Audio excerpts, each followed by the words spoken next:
Hello everyone, and thank you for joining us today.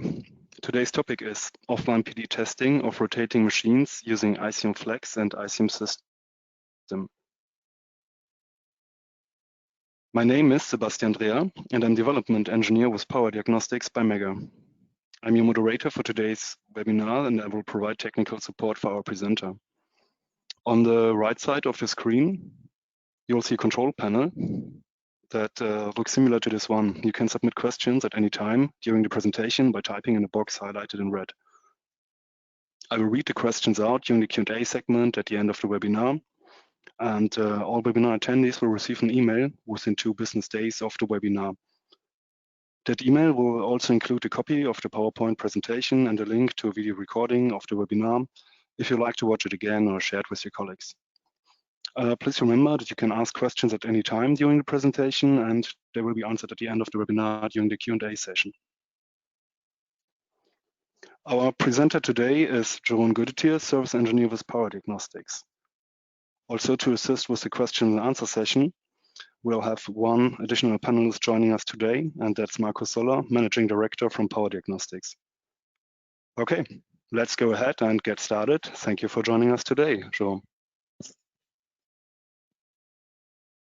Thank you, Sebastian. Good morning, good afternoon, and good evening. I'm very pleased with the great number of participants for this third Power Diagnostics webinar concerning offline PD testing on rotating machinery. Today's webinar consists of the following 9 chapters. Let's get started with the introduction, in which a few important statements that are applicable for PD on rotating machinery are briefly outlined.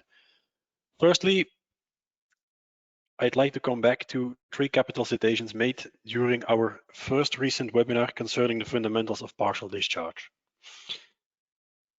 A partial discharge is a local insulation breakdown in a small portion of an overall insulation system under the influence of an electrical field. The subsequent electron avalanche caused by the required accelerated free electron in this electrical field results in a destructive high frequency impulse, causing, amongst others, local heat. Only a fraction of this internal discharge impulse can be decoupled at the stator winding terminals. Hence, we are talking about the so-called apparent charge. Even with today's optimized stator bar and winding processing techniques, a minuscule amount of small gas inclusions, also called microvoids, can unfortunately not be entirely avoided. Common insulation materials used for rotating machines have the important property to be partial discharge resistant. Hence, it means that stator winding insulation systems can withstand and widely tolerate normal PD activity throughout their life cycle. Since partial discharges are inherent to rotating machine insulation systems, they serve as an indicator of insulation deterioration and are one of the main root causes of stator winding failure over time. The performance of new windings in terms of dielectric losses and partial discharge activity can be directly related to the quality of the used materials, the design of the insulation systems, and generally by the controlling of the applied processing techniques. On the other hand, the operation mode and its associated team stresses play a major role on the partial discharge behavior under operational conditions. The severity gradation of stator winding related PD strongly depends on the PD location or discharge site within the winding, for example, in the slots, at the overhang, or at the field grading. Condition assessment of stator windings is not a matter of detecting partial discharge, since they are already inherent, but accurate monitoring of the development of the initial reference data while focusing on the speed of deterioration and the development of additional discharge sites.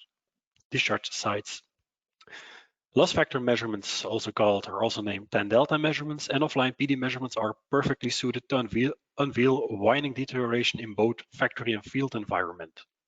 The major advantage of an high-frequency measurement technique such as the PD measurement is the possibility to detect winding defects and fault mechanisms in an early stage.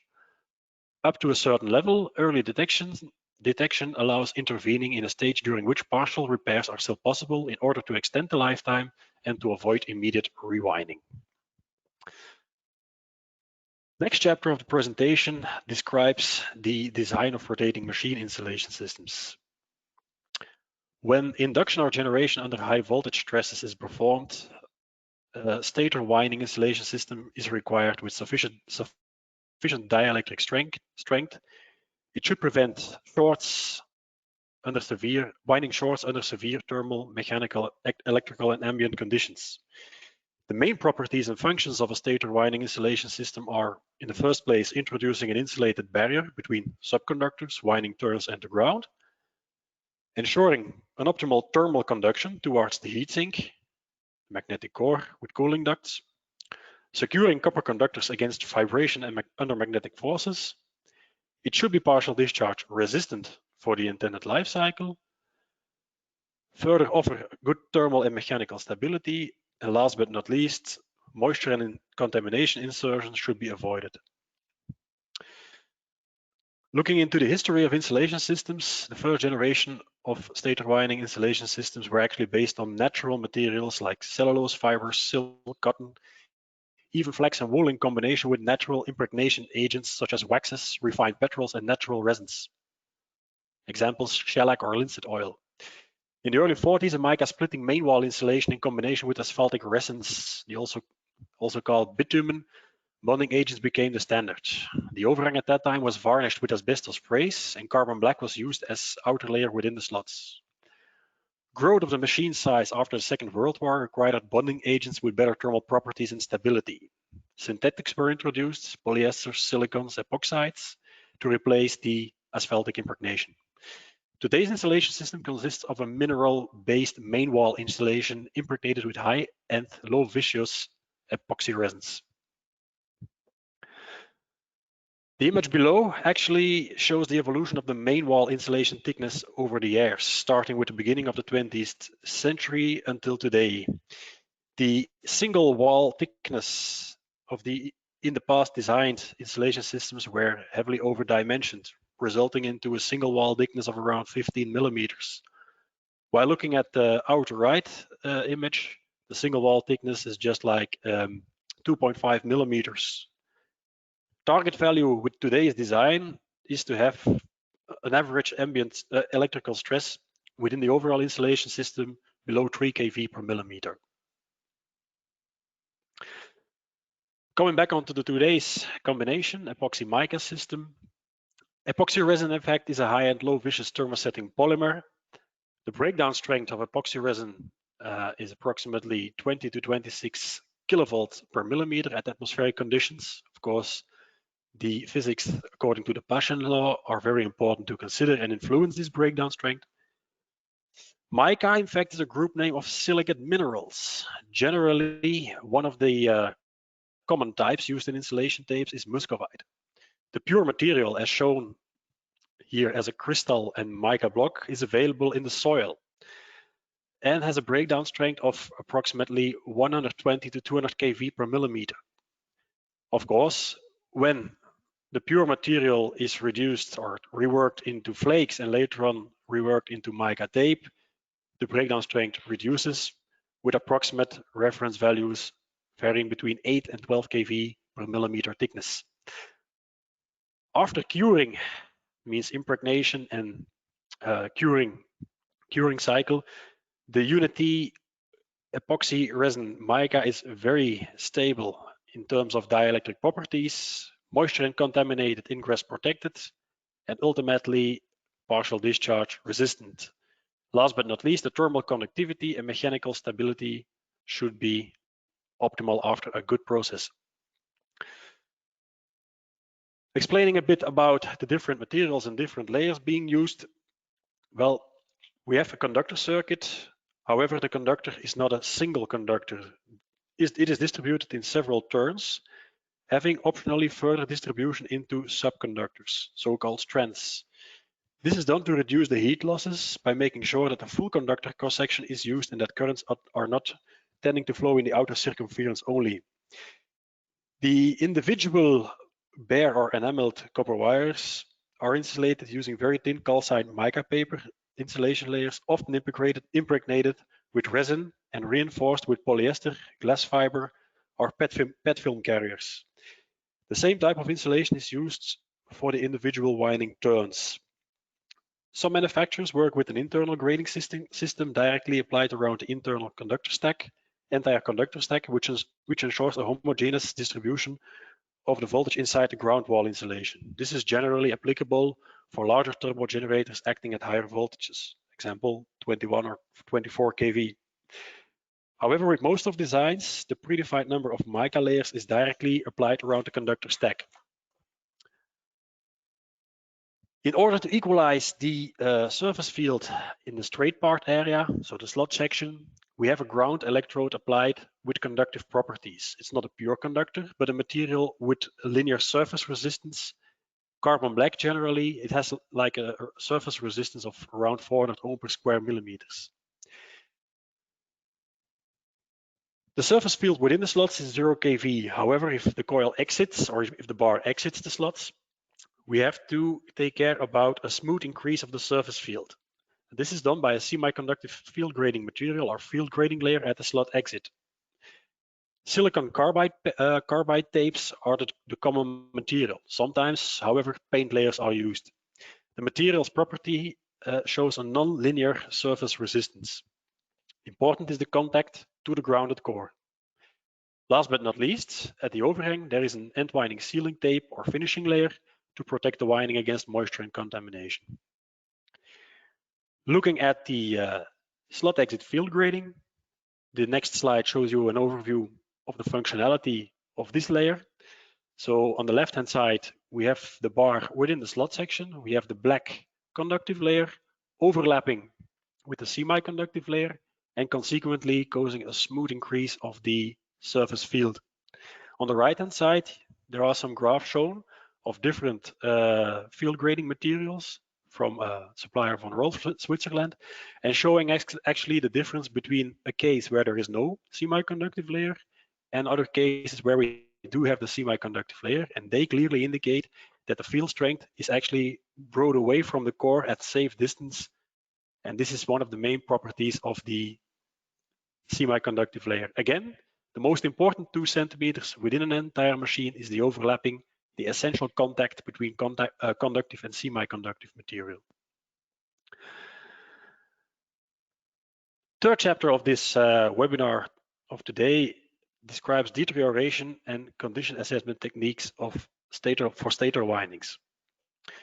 In service conditions, stator windings are subjected to several stresses, often causing a combined impact on the speed of deterioration of the used insulation materials. In the jargon of rotating machine business, the types of stresses influencing the condition and aging of stator windings are often referred to as the team stresses. Thermal, electrical, ambient, and mechanical, to be precise. Example of a thermal stress on the winding could be overloading with consequent overheating. Electrical could be uncontrolled electrical surface fields causing an elevated electrical stress. Ambient conditions, we're talking generally about humidity, temperatures, but also contamination. And finally, vibrations and structural over-resonances are common examples of mechanical stresses. On the other hand, manufacturer inefficiencies, poor design and processing shall accelerate the aging process and enhance the impact of the common operational team stresses. Consequently, an unexpected PD behavior may develop fast and show deviations from baseline measurements in a comparably short time. In case of global gradual aging, which can be considered to be normal, the assumed life cycle of a stator is up to 20 years. However, PD fault mechanisms developing on a critical position within the winding may cause severe damage in a couple of months only.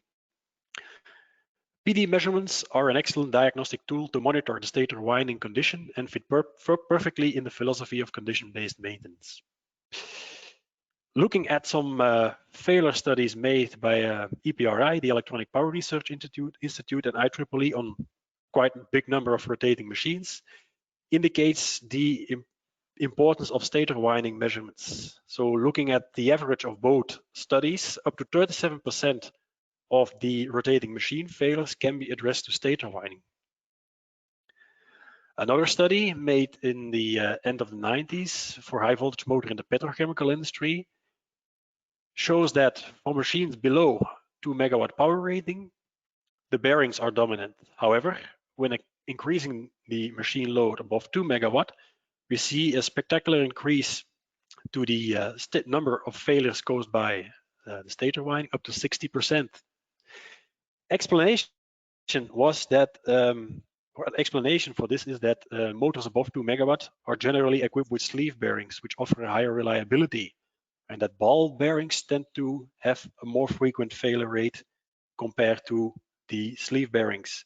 A similar study was also made on 1200 hydro generators by the Segre Rotating Machine Committee, and here the result was 56% of the failures that could be addressed to stator winding to be the root cause.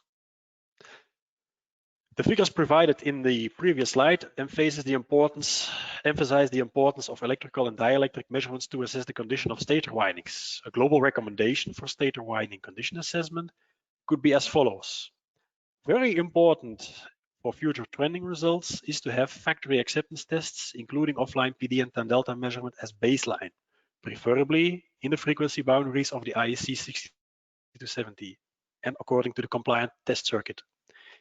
A first offline inspection is recommended in the first 6 to 12 months after the commissioning. I know this is not always possible to do that, since when motors are running, they can hardly be stopped, for instance, in chemical or petrochemical plants. However, just looking at condition assessment, this is essential to see the effect of the so-called after polymerization. Moreover, if there are fundamental problems which have not been shown up in the factory acceptance test measurement and generally are related to online stresses and online effects, they can be already acquired in an early stage. Further offline measurements are recommended at least every 2 years.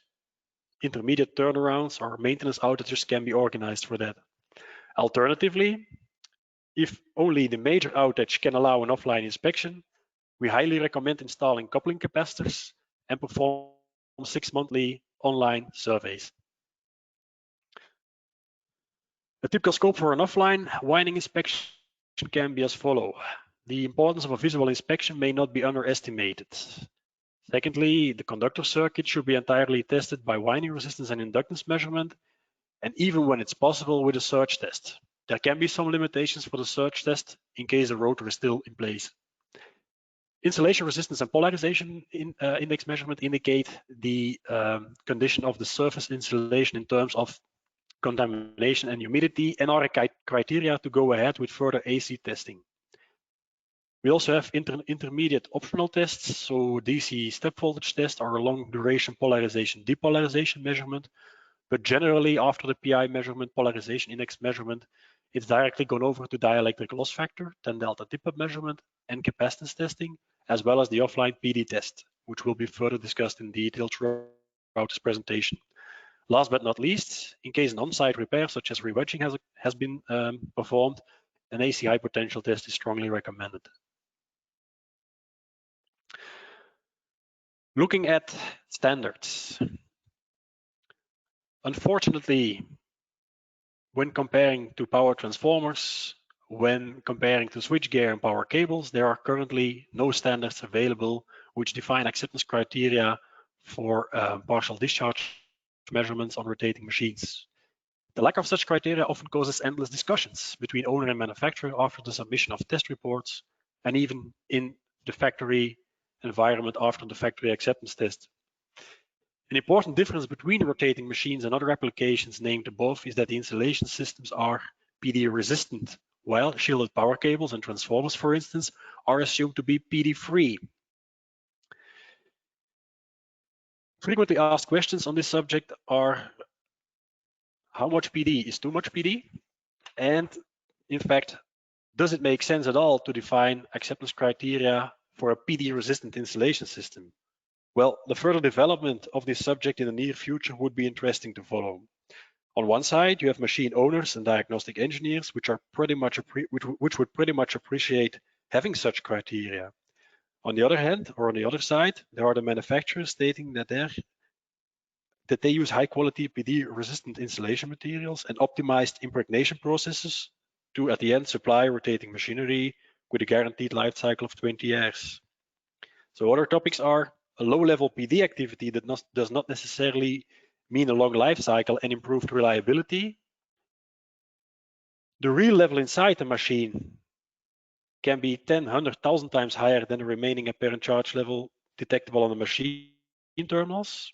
And finally, requesting low acceptance levels will cause increasing machine prices by over-dimensioned installation systems. A possible alternative solution could be to evaluate with manufacturers what they consider as normal types of partial discharge. In general, it can be stated that the low extent of internal voids, smaller wrinkles, and delamination in the main insulation is acceptable. On the other hand, signs of slot discharges or slot exit discharges during the first high voltage test in the factory indicate fundamental design quality and manufacturing issues and should not be acceptable or cannot be accepted. Since all specific problems have their specific phase-resolved partial discharge pattern, there is probably a compromise to find into what are acceptable PD types for new build machines based on phase-resolved pattern analysis. Anyway, the main message for the moment in relation to PD evaluation is monitoring and determining trends of results acquired at similar conditions with the same equipment, reference calibrations, and test setup. Besides the main capital Bible of the PD measurements, the so-called IEC 60-70, there are numerous specifications from IEC, IEEE, CGRE, EASA, and EPRI, which are very good supporting documents to carry out offline and also online PD measurements on rotating machines. They give a very good overview of the test circuits and test procedures, about voltage application sequences, the common test durations, PD detection bandwidths, of course, the important calibration circuits, and some of them also describe a few important typical PD phenomena. The main documents in this respect are the IEC 6034-27, IEEE 1434 from 2014, and CGRE reference 258 and 558. The next chapter is a bit a larger one, which also has other topics to be discussed. First, a small introduction about what are offline PD measurements. Important is to discuss a bit about the high frequency PD signal properties, PD measurement versus bandwidth, stator winding model, examples of some typical PD spectra, the procedure for PD calibration, recommended test circuits, and last but not least, the procedure to go through to carry out an offline PD test. During an offline PD measurement, the motor or generator is out of service, generally in a scheduled outage. The HV supply cables and busbar system should be disconnected and isolated. Stator winding should be energized using an external PD-free high voltage source, which can be like a traditional iPod, parallel resonant test set, or even compact loss factor test sets with integrated high voltage source. Testing using very low frequency is also possible, but has some limitations. The measurement condition differs from normal operation. In case of an offline test, we are testing with a cold conductor circuit, since there's no load. We have an important influence of environmental conditions, and there's a different electrical field distribution compared to the online conditions. However, offline tests are a very good reference during the factory acceptance test, and they serve as an ultimately good in-depth verification after worrisome results triggered by periodical online measurements, for instance, or continuous monitoring. Highly recommended is combining offline PD tests with visual inspection, loss factor measurements, and DC MEGGER tests. If a visual inspection can prove a specific problem indicated by a PD measurement, it's a nice confirmation of the test results. Excellent guidance for partial repairs mean that offline partial discharge tests can indicate which steps have to be taken, and very important, after the corrective actions, another test can confirm if they have been effective. Talking about the high frequency PD signal properties, most of the internal activities within the main insulation starts as a gas discharge. The electron avalanche changes the electrical field and causes local high frequency current displacement. At the discharge location within the winding, this high frequency impulse has a comparably short rise time and hence a broad bandwidth. Under nitrogen conditions, the rise time is typically in the range of 1 nanosecond, translating into a bandwidth around 350 megahertz. However, the stator winding, and this is important to know, is a non-ideal high frequency conductor. And that means that only a fraction of the initial signal bandwidth effectively arrives at the winding terminals. Additionally, a PD pulse traveling along the conductor circuit will be affected by high frequency effects. Important to note or to mention are attenuation, which is generally dominating by the total capacitance to ground, reflections of signals with each impedance change at critical frequencies, of course, resonances and dispersion, and radiation. The last effects, the latter ones, are generally dominating at higher frequencies only. But again, the initial signal content is highly reduced than what can be decoupled by the coupling capacitor installed at the bus bar or machine terminals. Basic understanding of the pulse propagation through the winding as well as proper bandwidth selection are essential for PD measurement and the analysis later on. The lower bandwidths, that's correct, are generally more prone to high frequency noise. However, nothing better to have an optimized coverage to detect PD and use a bandwidth in the lower frequency range. Recommended detection bandwidth for offline testing is just following the IC 60-70 and use frequencies below 1 MHz. The examples here in the next slide show actually PD acquisition on a 6,600 volt asynchronous motor with internal neutral connection. It was a 1.2 megawatt motor which was freshly VPI impregnated. Offline PD measurements have been performed with an acquisition time of 60 seconds using a conventional circuit with coupling capacitor. The same test object and same test voltage was used, only different bandpass filters. The first measurement was performed entirely according to IC 60-70. Shows a clear PD pattern with high signal repetition as it can be or as it should be the case with an offline measurement. The central slide shows actually a measurement in the medium bandwidth and the last one into a bandwidth up to 200 megahertz. The central one and the one on the right-hand side strictly not allow calibration in the strong sense of the word and strongly and effectively interpreting the allowed frequency boundaries in the IC 60-70. However, what we would like to indicate is the number of activities registered and the trend that the number of activities significantly reduces when increasing the detection bandwidth. Moreover, when comparing the left-hand and right-hand side pattern, the properties easily tend to change. The stator winding model shown in the slide 35 helps to understand what happens according to the physics of signal transmission when selecting a non-favorable detection frequency. The impedance of a stator winding in the slot is generally in range of 10 to 20 ohms, while the overhang, that in fact goes more removed from ground, has an impedance up to 10 times higher. With each impedance change, reflections naturally tend to occur. Those are frequency dependent. The corner frequency at which reflections become dominant can be calculated from the formula of the wavelength. In this particular example, the resulting corner frequency is 2.6 megahertz when considering a phase velocity of light and an insulating media with a relative permittivity of 4. The resulting reflection factor in this case is 80%, which means that up to 80% of the signals traveling from the slots towards the overhang may stay trapped within the stator slots and will not be connected by the coupling capacitor that is generally installed at the line or neutral side. This slide is generally important for online PD measurements, but of course the information should be taken into account when selecting the offline detection bandwidth as well. The following slide shows an example of an offline PD spectrum just acquired on an 800 kilowatt 6000 volt asynchronous motor with an internal neutral connection. Looking at the PD pattern, nice symmetrical distribution, we have a pure internal activity in the ground wall or main wall insulation.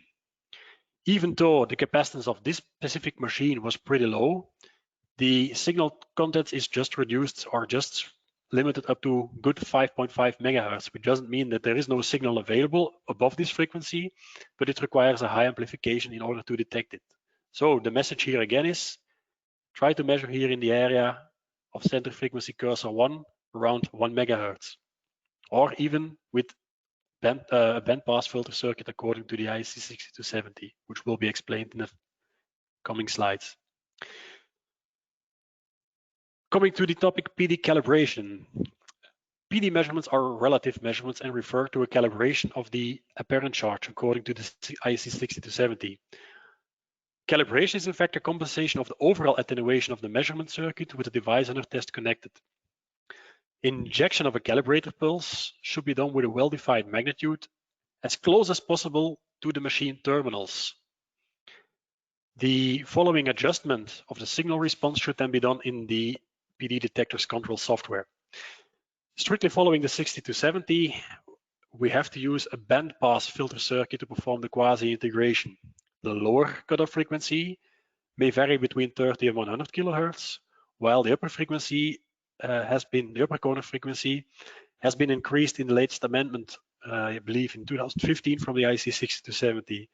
That means when staying below 1 megahertz, the maximum detection bandwidth is 900 kilohertz. It doesn't mean that when exceeding this predefined frequency ranges that a calibration cannot be performed. Calibration should then rather be called a sensitivity check, and the power diagnostics instruments certainly support the principle of the quasi-integration at the higher frequencies as well. Looking at the calibrator circuit, we see here the motor winding, pulse generator connected, and a coupling capacitor for the PD measurement. This is the way how it should be connected in case of calibration directly on the line side terminals. Typical calibration levels for an offline PD measurement may vary from winding to winding, generally depend also on the overall measurement circuit and the signal to noise ratio. Common magnitudes vary between 400 picocoulomb and for larger units up to 10 nanocoulomb. Please note that a calibration is valid only for the test setup in its final arrangement and at a specific detection bandwidth and magnitude. Coming to the recommended offline PD test circuits, the first test circuit shows actually a motor winding with external accessible neutral connection. In this case, the setup can be modified into a measurement for the individual phases as well as a measurement for the complete winding. Disconnecting the neutral allows stressing the phase break insulation up to the maximum test voltage, which is not possible in case of an internal neutral since the electrical field is the same or the field distribution is the same within the entire winding. IC technical specification 6034-27 recommends at least to perform measurements from the U1, V1, and W1 terminal, while the non-tested phases are each time grounded. Additional measurements could also be performed from the neutral end. These are rather required for in-depth inspections. Looking into the diagram for a motor winding or generator winding with internal neutral, this one is not acceptable. So in this case, we can only energize the entire winding at the same potential. There's no potential difference in the phase break area, and generally this measurement is a verification of the phase to earth insulation. IEC recommends in fact to do a single measurement on the shorted line sign terminals. Here it effectively makes sense to not perform just one measurement, but since the PD measurement is a high frequency measurement, 3 individual tests can offer pretty much additional information and are highly recommended. The next example illustrates the importance of doing at least 3 measurements even with an internal neutral. Just the case over here, phase U and W show a similar PD trend versus voltage, while the central phase shows a magnitude of 4.5 up to 5 times higher. When just shorting the winding terminals and putting, or even not shorting the winding terminals and connecting the coupling capacitor to either phase U or W, the same phase resolved pattern properties might have been detected, but the severity of the situation with the factor of 4 or 5 higher magnitudes on the central phase might have been missed. Looking at the PD patterns from the U phase, W phase, and finally the central phase, we can clearly see that the most severe problem is at the central phase, and that here in this case the essential single phase measurement show a great value to the further evaluation. Offline test procedure. First of all, before going over to PD measurements under AC voltages, it is recommended to have a good idea of the insulation, resistance, and polarization index measurement. They should be acceptable and show acceptable results. Of course, according to internal or external start point, the correct test circuit should be used and a calibration should be performed according to the earlier indicated circuit. The test setup is recommended to be tested prior to the effective PD measurement. That means with effectively the motor or generator winding, so the device under test not connected, and just a PD measurement on the entire setup to assure that the connections and so on are good and PD free. It is recommended before acquiring PD activity to condition the winding at rated voltage for say 2 to 3 minutes, while PD tends to stabilize after a longer duration of the test voltage being applied. That means it gives a more representative detection value than energizing and immediately acquisition of PD. The recommended voltage application sequence, so the delta U steps, are generally 20% of the rated voltage. Monitoring the inception voltage and extinction voltage are important parameters to take into the overall trending over time. A lowering inception voltage can indicate a higher speed of deterioration. Recommendation for the PD acquisition is about 30 to 60 seconds at power frequency for each individual step. And last but not least, very important is to monitor the discharge magnitude accurately while raising the test voltage.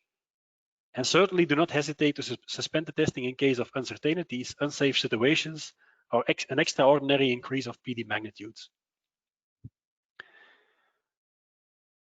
One of the power diagnostics instruments ultimately suited for in-depth investigation is the ICM system. The ICM system, in the meantime, generation number 5, is a very advanced PD detection system and analysis tool.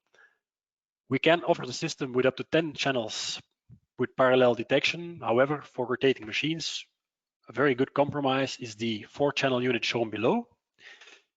The instrument has a very powerful noise rejection functionality, but also an integrated spectrum analyzer up to 10 megahertz with adjustable bandwidth, narrow band and wide band, while for rotating machines, the narrow band measurement is quite uncommon, so rather the wide band measurement up to 300 kilohertz. And this tool is very helpful to test in noisy environments. In case there is PD expected between windings, it might also be interesting to look at the time domain signal and look at the polarity of the received signals of the individual phases while measuring in parallel. Therefore, the ICM system has an integrated 100 megasample DSO. The instrument supports testing under AC and DC voltages and offers a very advanced control software. The high resolution phase resolve PD pattern offers ultimately good analysis for ongoing PD detection on all high voltage applications, but of course also on the PD measurements for rotating machines. The instrument is entirely 60-70 IC 60-70 compliant and is widely used in field and factory environment. Besides the offline testing, it also covers periodical online PD measurements, which will be discussed during a later webinar. Looking at the configuration of the setup, we have decoupling, pre-processing, and acquisition. Today's main decoupling test techniques are capacitive and inductive decoupling. Capacitive decoupling using coupling capacitors, for example, our CC25B-3 with separate PD and synchronous voltage synchronization input or outputs, and the high frequency current transformer for inductive decoupling. Generally, this is used for noise cancellation by the gating technique. Signal pre-processing is done using our RPA1E and our RPA1H. The RPA1E compliant to the IC 6270. It also comes with an input attenuator. And the wideband measurement for the spectrum analysis is carried out usually with the RPA1H, which goes up to 20 megahertz and also has an input attenuator. The typical configuration, at least for the ICM system, is having 2 channels, which allows measuring from the HV end and neutral end in parallel, or from the HV end and using the remaining channel for noise gating. With the 4-channel unit, you have the advantage to be able to measure from the phase under test.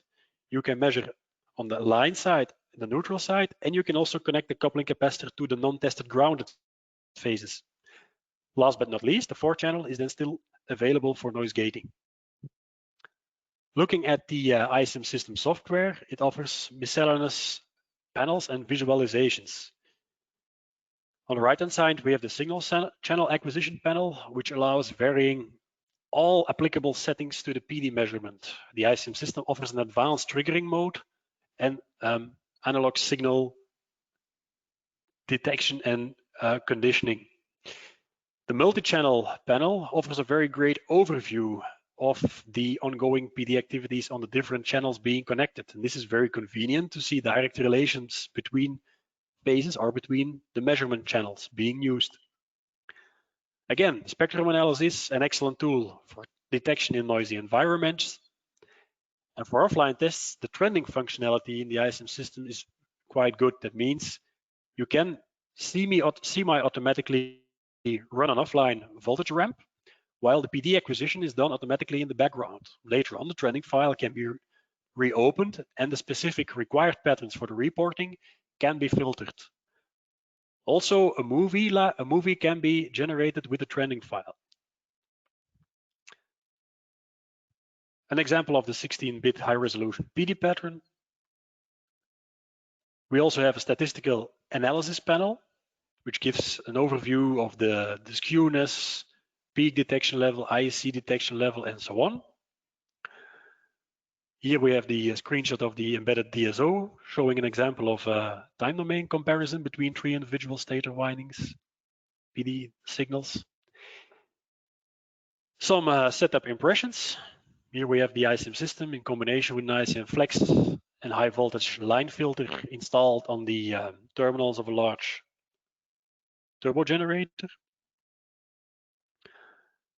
The ICMsystem here in our laboratories in Aachen, just for an in-depth investigation on a frequency controlled high voltage motor. Here you see, for instance, that a measurement was performed on the HV and line side and neutral side in parallel. And this is a very good advantage of the ICMsystem, that it allows parallel detection. An example of a setup into one of our mobile test systems with the 4-channel ICMsystem. An example of an on-site mission to calibrate a setup using the ICMsystem. And finally, a setup here also in our laboratories with a compact substation and transformer test equipment with integrated high voltage source. Looking at our other interesting instrument to perform offline tests, I would like to focus a bit on the ICMflex. A very good advantage of the ICMflex is actually parallel PD and tan delta detection.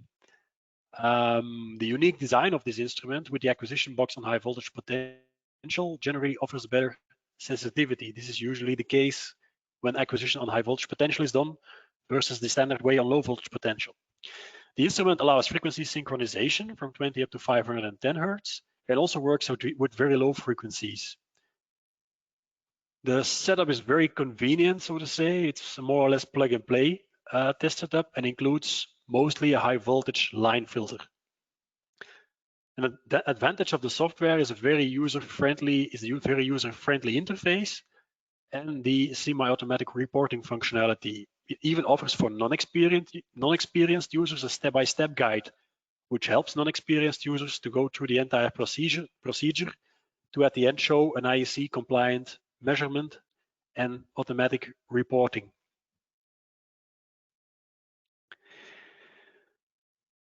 The control software is an all-in-one operational panel with an advanced recording mode, tan delta and capacitance acquisition. It supports 2- and 3-dimensional PD detection. Here on the upper right-hand side in scope-like display mode, and on right-hand side below in phase-resolved PD pattern, in fact, 3-dimensional PD measurement. The graphs are all updated simultaneously. We have also trending versus voltage and time functionality. To summarize in brief, all features are on board to carry out in-depth and routine offline PD measurements. Very interesting is to see that even the reports can be provided with company logo, summarizing data table, and the partial discharge patterns acquired at the intermediate voltage steps. Some examples of a setup. First one here in a factory test environment on a larger generator winding. Similar environment, but on a hydro generator winding. Just a compact generator winding. And finally, an on-site measurement on a motor. With the setup impressions over here, you can immediately conclude that the ICMflex is suited for machines with lower power rating as well as larger turbo generators. Coming at the last chapter, typical rotating machine PD patterns, I'd like to introduce this chapter with a classification of common PD problems on the rotating machine application or for the rotating machine application. Basically, we can deviate or classify the discharges or the PD activities on machines into internal discharge activities, which are generally main insulation delaminations or microvoids, but can also be conductor bound delaminations. Another example of internal discharges is actually normal thermal aging of the main insulation. Looking at the overhang or so-called end winding, discharges can be either surface discharges by contamination, a bar-to-bar activity, as shown in the image indicated by the pointer over here, and for instance, vibrations having effects on the spacer blocks, for example. Slot discharges are generally related to wedge issues. Here you see a missing slot wedge in the core, but can also be caused by inadequate impregnation. Slot exit discharges, so-called field grading problems, are issues with a semi-conductive stress grading layer at the slot exit. And finally, of course, we also have to cope with high-frequency disturbances. Looking at the stator coil cross-section, we have here 5 possible origins or discharge sites, which all produce a different pattern, different PD pattern or a pattern with different phase resolve properties. Looking at case 1, we have a spherical microvoid at the corners of the conductors. As we all know, the potential gradient in this location is the highest, and such voids may cause a partial discharge activity with a very low inception voltage. The second case are conductor-bound delaminations. Conductor-bound delaminations, they are frequently caused by setups where you have heavy load cycling, such as pump storage hydro setups. Situation number 3 is actually what may be expected from normal thermal aging. So initially smaller spherical microvoids that develop into a flat cavity or larger delamination.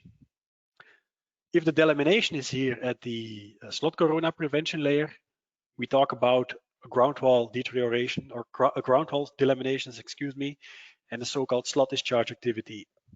The final case, number 5, indicates just a spherical void within the bulk or main insulation. This is quite common, a remaining void after the VPI cycle. They hardly harm the winding immediately. Spherical void discharges, well, they are, as shown in the picture here, in the main insulation, so here in the yellow area. And I have here indicated that there are many spherical voids. Also, the PD pattern indicates here a countable number of voids and a symmetrical pattern distribution for both a positive and negative cycle, which explains or which indicates that there is no electron involved, no electrode, neither the high voltage, neither the ground electrode involved, and that the insulation is in the main or bulk insulation. Typically for freshly impregnated windings is the naturally or literally low availability of a starting electron initially. That means these patterns show a very low repetition rate and a typical sign-shaped cluster, voltage following clusters for each individual voids. What we also see here on the left-hand side is a unipolar acquisition, while on the right-hand side we have the bipolar acquisition. When talking about an internal delamination in the early stage, well, to give all of you an answer on what may now be expected from a new machine, then for instance, disregarding the magnitude, of course, the phase resolve pattern properties on the pattern shown over here This is what may be expected from a new machine. Symmetrical pattern indicating just a problem in the main insulation, no contact to an electrode, and so to say smoothened rounded shapes. No triangular patterns, no high DUDTs, a smoothened distribution. With the delamination, since we already have a further development from a void into delamination, there are cracked up chains, probably also internal space charges and corroded surfaces. That means we have a higher availability of starting electrons and a wider filled PD pattern with higher repetition rate.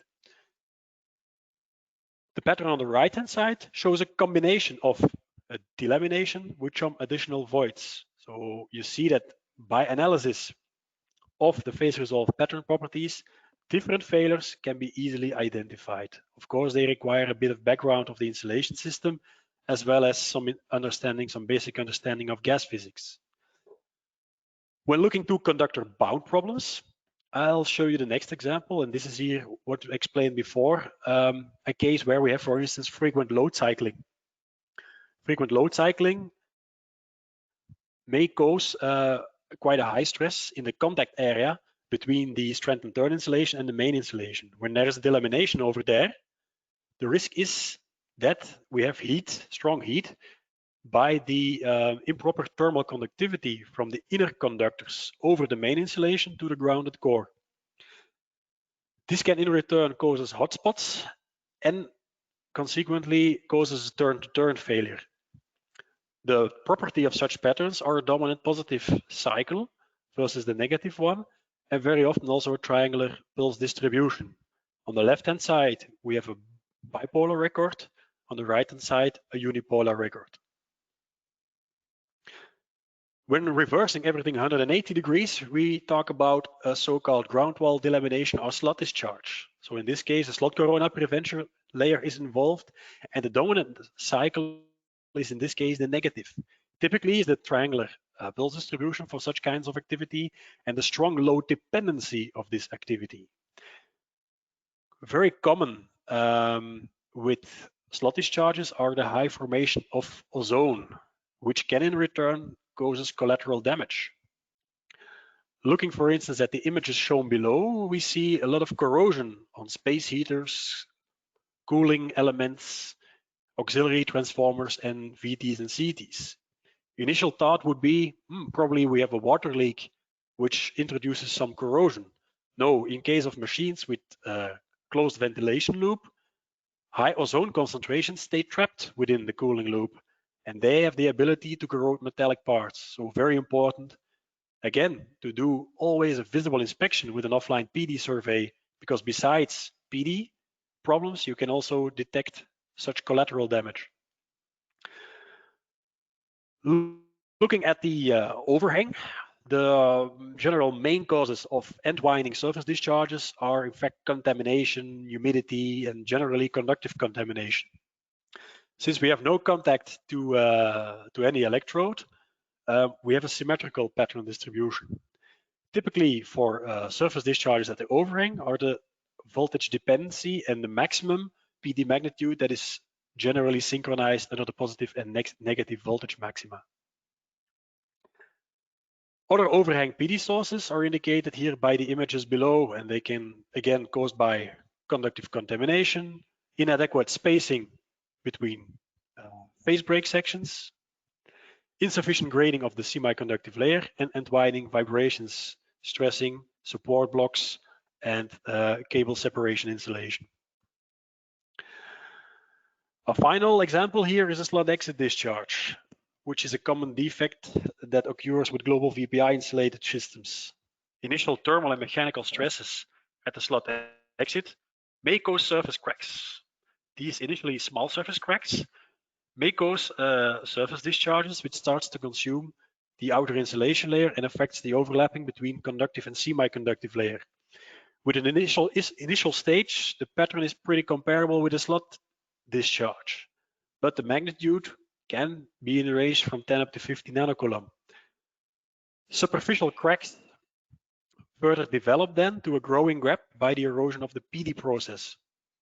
In the next stage, the gap can be that high that the semiconductive field grading layer disconnects from the conductive layer, and that heavy arcing or floating potential activity is occurring towards the pressure fingers or even back to the core and the pressure plates. Magnitudes of this kind of PD activity can easily hit 100 nanocoulomb and higher magnitudes. Here we see some examples of the initial stage where we have some smaller cracks, and here when you have a complete field grading or overlapping burn-off by a slot exit activity. Finally, high frequency interference, to give you some ideas. It can be caused by a frequency drive, for instance, acting on the same grid. But again, when it can be acquired by the high frequency current transformer, it can efficiently be gated. On the other hand, we might have excitation noise by diodes or thyristor firing, showing these 6-phase stable pulses with fixed phase position. And they can also be decoupled using a high frequency current transformer and gated at the end. Summary. Stator winding insulation systems, again, are PD resistant and widely tolerate PD activity for several years of operation without effectively being the root cause of final failure. Dielectric measurements are as important as monitoring of vibrations, indicated by the several failure investigations. PD detection on rotating machinery is, again, a matter of trending and comparable actual results with available reference data. There are unfortunately currently no acceptance criteria defined. Sufficient care must be taken with the bandwidth selection, as explained in the central chapter of this webinar. The calibration procedure and correct selection of the recommended measurement circuits is actually important and should be evaluated depending on internal and external star points. Analysis of the phase resolve PD pattern provides the essential information of, first of all, the type of ongoing PD activity, and very important, about the concerned location. Offline PD measurements, again, are an in-depth verification after manufacturing, during the first months of operation, and during major outages. Moreover, they are an excellent tool to guide partial repairs. Herewith, we are at the end of this webinar. From my side, I'd like to thank you for your time and participation, and we hope to have you well informed about the application being discussed today. Thank you very much, Jeroen. At this time, the presentation portion of the webinar is officially concluded, and we'll now take several minutes to answer your questions. If you have any questions, please submit them now into the Q&A box on the right side of your screen. For those that are leaving, when you close the webinar window, a survey should pop up on the screen, and we would greatly appreciate if you could take a couple of minutes to provide your feedback so that we can continue to improve upon future webinars. On the survey, there's a field where you can also request a demo or quote on any MEGGER products, of course. A copy of the presentation along with a link to the video recording of the webinar will be emailed to everyone in about a week. You can also view video recordings of previous webinars on our website at us.megger.com/webinars, and please don't forget to register for next month's webinar. That will be quality control of HV products using the ICM Compact. The presenter will be Jeroen Gerbitz. Okay, now let's get to your questions. Okay, thank you, Sebastian. I will take over. My name is Markus Söller. I'm today here as panelist, and I'm glad to moderate the questions you raised in the chat room. First, there was a question regarding slide 15, Jeroen. You mentioned the Paschen's law related to solid insulation materials. Can you please explain this a little bit further? Maybe you jump to slide 15 if possible. Yeah, well, in fact, it's not applicable to the solid or liquid insulations, but what I tended to explain, referring to the Paschen's law, is since a PD in the main wall insulation generally starts as a gas discharge, and the breakdown strength of a gas strongly depends on the atmospheric pressure. So this was just to see a relation of the insulation integrity and strength in kilovolt per millimeter, and actually the reference to a gas a gas bubble, which is the weakest point in the insulation, and the breakdown strength of a gas, naturally between 27 and 30 kV a centimeter. Translating this into millimeter, we are talking about 27 kV, 2.7 kV or 3 kV a millimeter, versus the breakdown strength of the material. So no, there is no direct relation to the solid insulation materials, but my reference was in fact maybe not that clear to the integrity and breakdown strength of the weak air bubble trapped within the main insulation layers. Okay, thank you. I guess that was very well explained. Second question here is, how important is humidity moisture ingress on the lifetime stability? What is the value of insulation resistance measurement? Can a stator be healed by drying processes?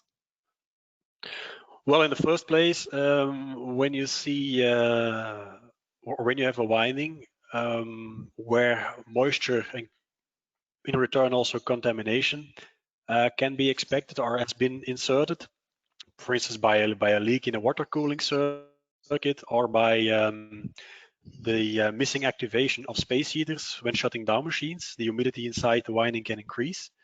And they have a direct effect on the insulation resistance.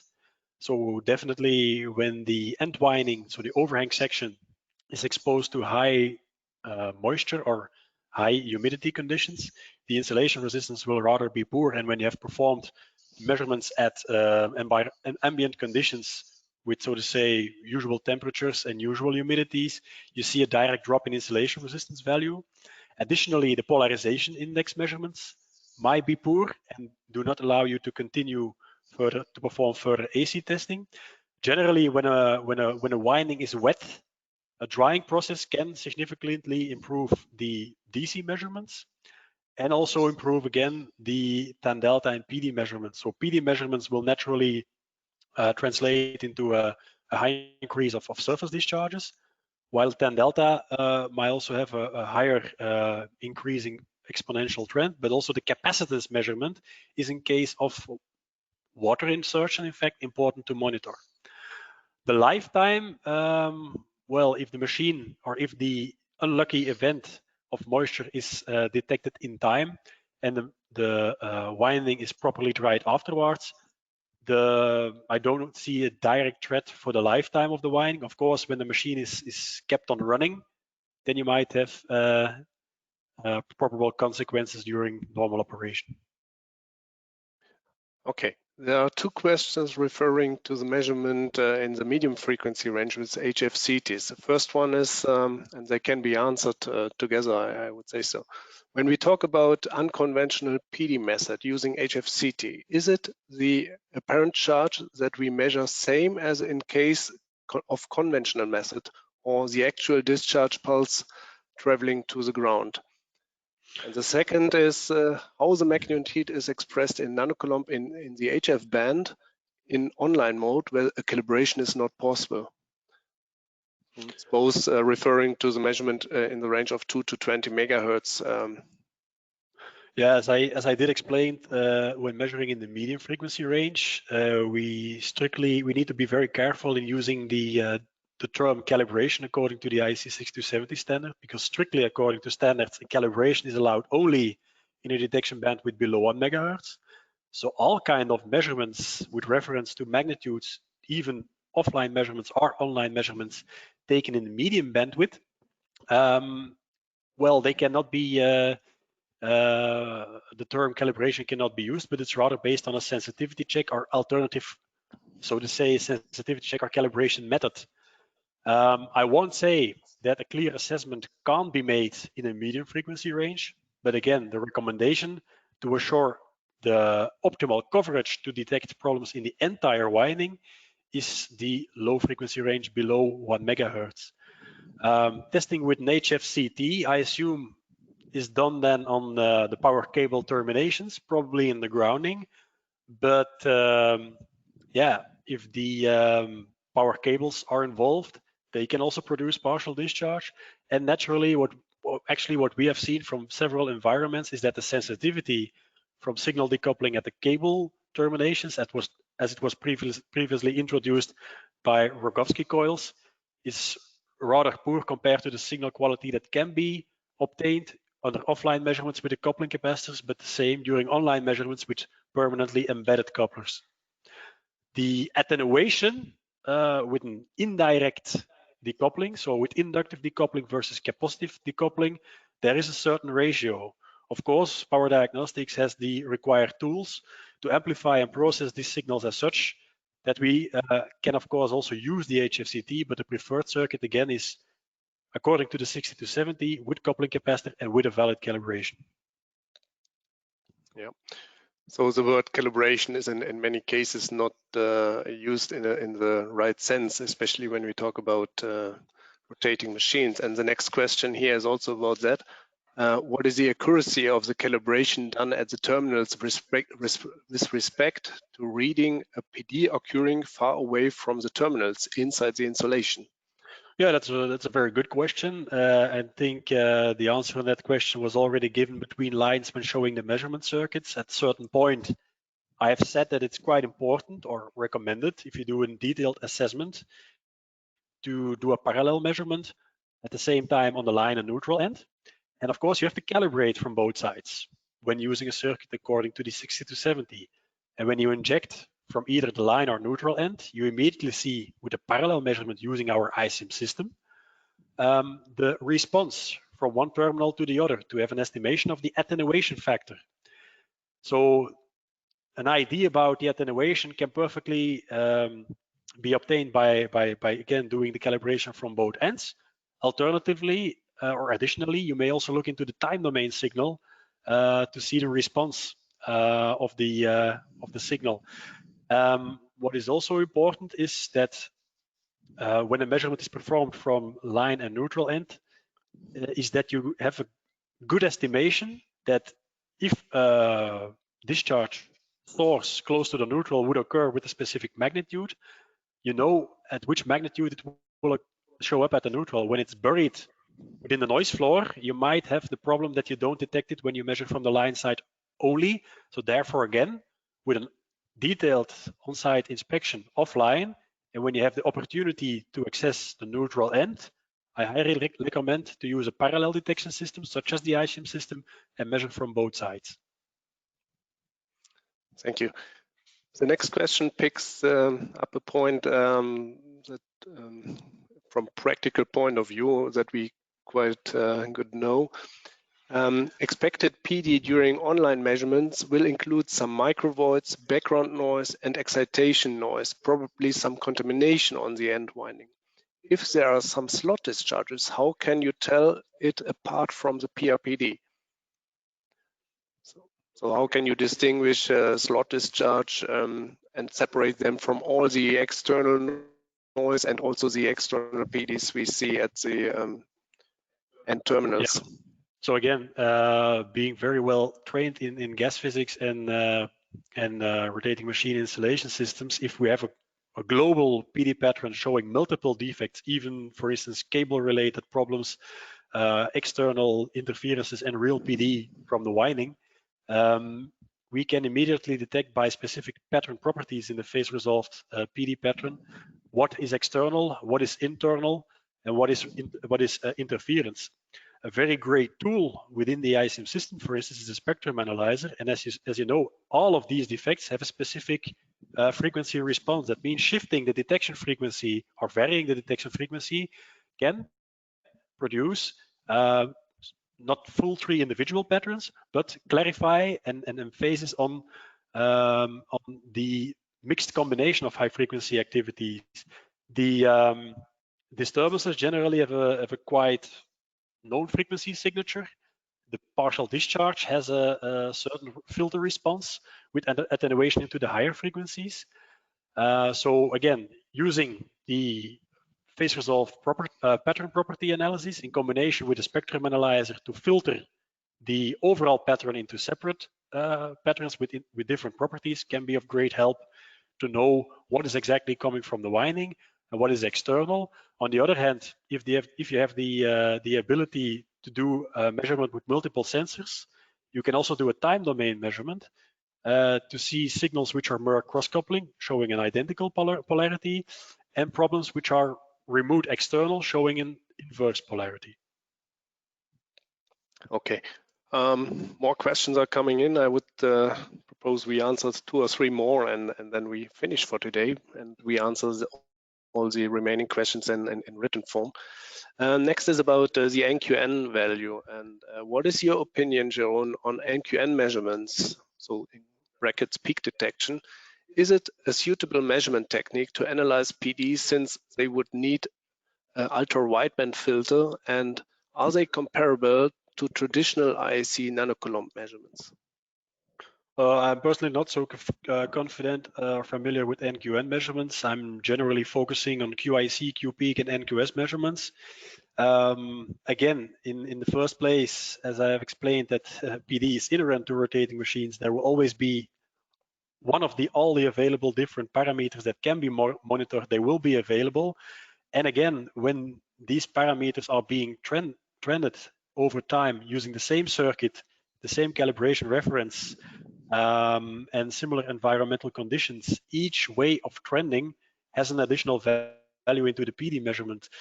Making statistical relations between NQN measurements and QPeak or QIC measurement is not something I've been spending quite some time with. Again, my main message is monitoring of trending data, and use the same trending data to monitor using the same circuit test conditions. That gives a very good indication of ongoing deterioration, which is the essence of doing this measurement. I can understand this question, as this might be important for instance, manufacturers or OEM companies, which do statistic comparison on a batch or a high number of same type machines to find relations between test results. But from my side, being more active in the field for service measurements, I cannot give you really a comment on that question. Yeah, okay. So here questions about offline testing. During offline measurement, is it possible to measure all 3 phases? Yeah, during offline tests, you can, even when you have an internal neutral or external neutral, you can measure on all the phases, because the number of coupling capacitors is just limited by the number of detection channels of your detection system. Again, for if you have the ability to disconnect the neutral, I'd like to recommend at least to have a coupling capacitor on the line-end side and on the neutral side of the winding under test, and to put a third coupler on the non-tested grounded phases. Okay, final question here. The normal applied voltage between stator winding and ground wall doesn't put stress on winding itself for turn-to-turn installation issues. Is PD, while surge testing, which puts stress on winding itself, will be useful to identify turn-to-turn faults?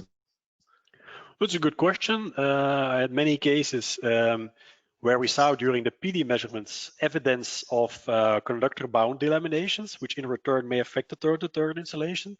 But it is correct. A surge test is very useful, and the one and only tool, in fact, that fully covers turn-to-turn faults, which are rather hard to detect with PD measurements. Like, you can see some indications, but a conductor bound delamination is not necessarily caused by a turn-to-turn failure. So yes, the surge test is a very, very, very good test, and tells a bit more than just performing a winding resistance and inductance measurement. Okay, thank you, Jeroen, for answering all these detailed questions. I will hand over now back to Sebastian, who will close this webinar for today, and thank you for listening. Bye. Okay, thank you all, and it looked like that's all. We apologize if we did not get your question today, but be sure we will follow up with you offline the next couple of weeks. Yeah, thank you all for attending again, and have a great rest of the week. See you soon at our next webinar.